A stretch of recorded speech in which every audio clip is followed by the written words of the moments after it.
Kita semua mengetahui berita keuangan dunia yang menginfokan bahwa Amerika mencetak uang 4 triliun dolar atau 4.000 billion dalam 20 bulan terakhir ini, yang artinya kalau APBN Indonesia adalah 130 billion, maka 4.000 billion dolar adalah 30 kalinya uang 1 tahun Indonesia. Dalam 20 bulan ini juga ekuivalen 1 triliun dolar Tiongkok printing money juga, yang artinya 6 kali APBN Indonesia. Di sini cara kelolaan ekonomi Indonesia kok malah ngutang. Duh, ampun deh, ngutang sama yang printing money lagi. Koplak bener ya ekonominya. Tapi memang susah kalau punya ego ilmu sama ego pejabat. Dikasih tahu pengetahuan lain sulit bener-bener. Oke lah, biarkan selama 3 tahun ke depan ini kita lihat apakah bisa mengecilkan hutang yang 6.500 triliun itu menjadi lebih kecil atau jadi 11 triliun di akhir masa jabatan, sama dengan uang yang katanya ada di kantong saya. Pastinya konsep bernegara itu penting. Jangan memilih lagi yang populer ke depannya, karena ternyata jangan-jangan menjalankan pemerintahnya, milih menterinya yang bisa kerja juga nggak bisa, yang akhirnya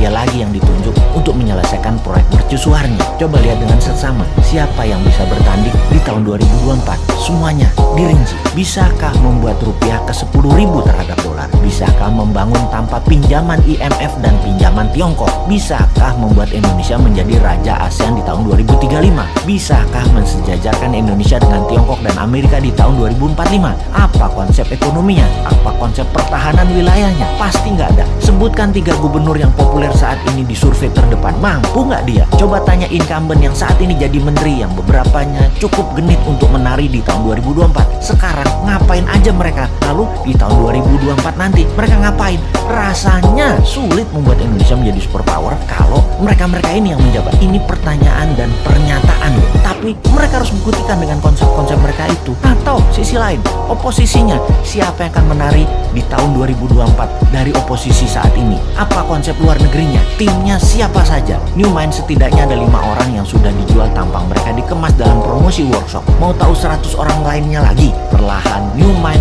akan pajang siapa saja mereka dan silakan menilai. Pastinya mereknya bukan dari oposisi, bukan dari incumbent. Fresh, segar, dan New Mind. Kita belajar banyak 7 tahun ini, belajar banyak 20 tahun ini, dan sadar ternyata genre atau aliran politik 20 tahun terakhir tidak membuat Indonesia berdaulat. Jadi apapun yang berbau aliran gaya 20 tahun terakhir pemerintahannya, harap jangan dikasih peluang lagi. Kita cukup mengatakan terima kasih kepada aliran dalam 20 tahun terakhir ini karena telah berhasil membuat Indonesia tetap utuh. Yang terakhir hampir membelah 2 bangsa ini hingga retak-retak, tapi nggak apa-apa. Nanti kita benahi. Nanti sama New Mind semua kembali utuh. Yang minoritas miring ke kiri ke incumbent dan yang minoritas miring ke kanan ke oposisi, kita benahi. Ini keduanya sebenarnya minoritas. Dan sahabat semua tidak perlu menjelaskan mana minoritas kiri, mana yang kanan tersebut yang sangat berisik tersebut. Nanti damai aja sama New Mind. Happy semua. Kalau tax amnesty dijalankan sama incumbent, caranya aneh saat ini dan